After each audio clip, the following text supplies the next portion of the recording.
요한복음 12장. 6월절 축제가 시작되기 엿새 전에 예수께서는 자신이 살리신 나사로가 사는 베다니로 가셨다. 그곳에서는 예수를 대접하기 위해 잔치가 벌어졌다. 마르다는 시중을 들고 나사로는 예수와 함께 식탁에 앉아 있는 손님들 사이에 끼어 있었다. 그때 마리아가 매우 값진 순수한 나드 향유 한 근을 가지고 와서 예수의 발에 붓고 자기 머리카락으로 예수의 발을 닦아 드리자 온 집안에 향유 냄새가 가득 찼다. 그러자 예수의 제자로서 장차 예수를 배반할 자인 가룟 유다가 그 정도의 향유라면 큰 돈이 될 텐데 왜 그것을 팔아 가난한 사람들에게 나누어 주지 않는가 하고 나무랐다. 그가 이렇게 말한 것은 가난한 사람들을 생각해서가 아니라 그는 제자들의 돈을 관리하는 일을 맡고 있으면서 가끔 그 돈을 훔쳐내는 도둑이었기 때문이다.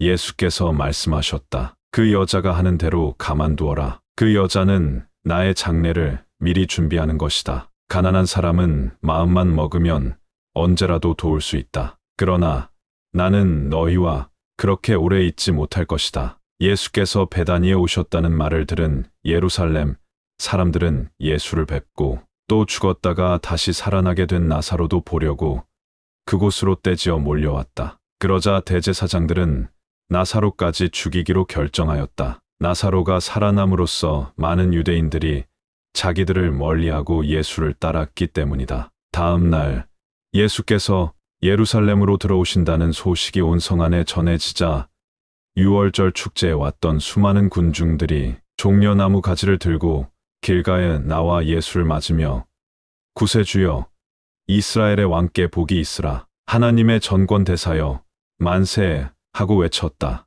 예수께서는 어린 나귀를 타고 오셨는데 이것은 성경에 기록된 너 시온 성아 기뻐 뛰어라 너희 예루살렘 시민들아 환호성을 올려라 보라 내 왕께서 내게로 오실 것이다. 그분은 의롭고 노련한 해방자이시다. 그런데도 겸비하여 나귀를 타고 오신다 하는 예언이 이루어진 것이다. 그러나 그 당시에는 예수의 제자들조차도 이것을 깨닫지 못하였다. 예수께서 부활하셔서 영광을 받으신 후에야 그 예언이 그들의 눈앞에서 이루어진 것을 알게 되었다. 예수께서 나사로를 무덤에서 살려내신 현장에 있던 여러 사람들이 자기들이 본 사실을 있는 그대로 다른 사람들에게 알렸다. 그렇게 많은 군중이 예수를 환영하게 된 것도 예수께서 이 놀라운 이적을 보이셨다는 소문을 들었기 때문이다. 바리새파 사람들이 서로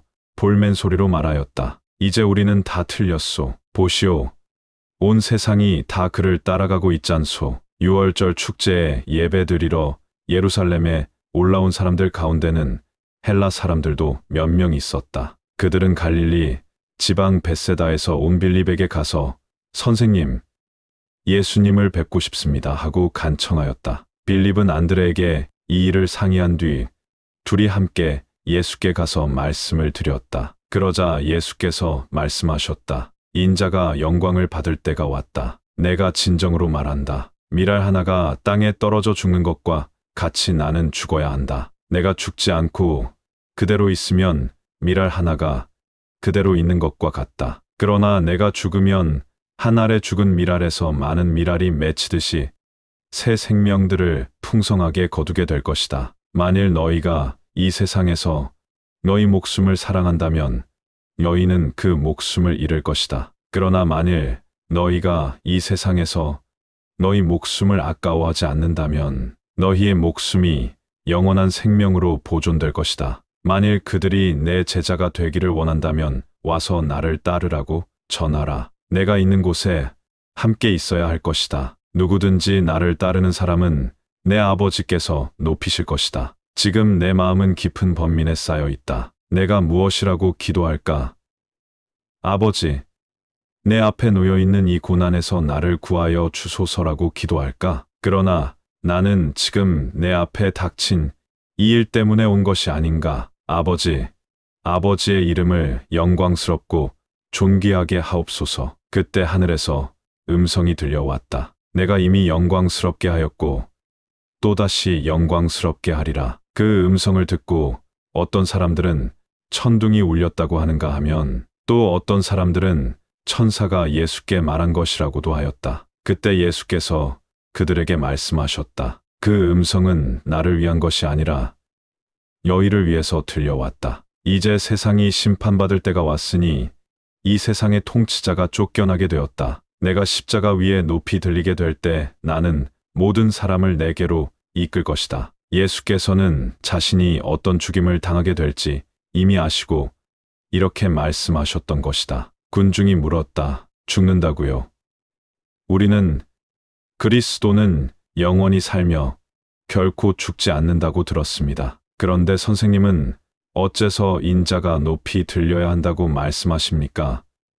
높이 들려야 할 인자가 누구입니까? 예수께서 대답하셨다. 내 빛이 너희에게 비칠 수 있는 것도 잠시뿐이다. 어둠이 오기 전에 어서 서둘러라. 어두워지면 길을 찾기에 너무 늦을 것이다. 빛이 있는 동안에 그 빛을 믿으라. 그러면 빛의 자녀가 될 것이다. 예수께서는 이 말씀을 마치시고 그들의 눈을 피하여 몸을 숨기셨다. 예수께서 그렇게 많은 이적을 보이셨음에도 불구하고 대부분의 사람들은 그분을 믿지 않았다. 이것은 예언자 이사야가 예언한 그대로 이루어진 것이다. 우리가 들은 소식을 아무나 믿겠느냐?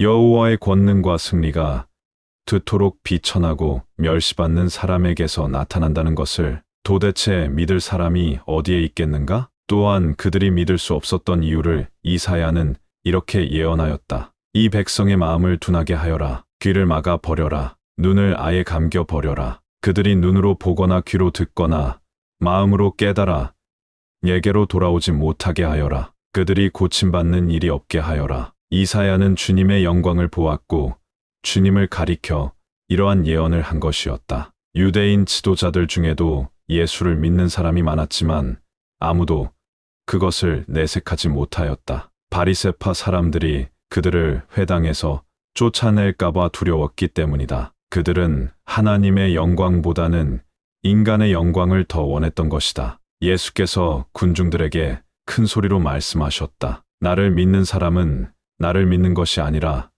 나를 보내신 하나님을 믿는 것이다. 나를 보는 사람은 곧 나를 보내신 분을 보는 것이 되기 때문이다. 나는 이 어두운 세상을 비추는 빛으로 왔다. 그러므로 나를 믿는 사람은 아무도 더 이상 어둠 속을 헤매지 않게 될 것이다. 내 말을 듣고서 나를 따르지 않는 사람이 있다 하더라도 나는 그를 심판하지 않겠다. 나는 세상을 심판하러 온 것이 아니고 구원하러 왔기 때문이다. 그러나 나를 배척하는 사람은 모두 마지막 날에 가서 내가 말한 진리에 따라 심판받을 것이다. 이 진리는 내 생각대로 하는 말이 아니다. 나는 아버지께서 너희에게 말하라고 하신 그대로를 전할 뿐이다. 나는 그 가르치심이 영원한 생명회로 인도하는 것임을 안다. 그러므로 나는 아버지께서 내게 말씀해 주신 그대로를 말한다.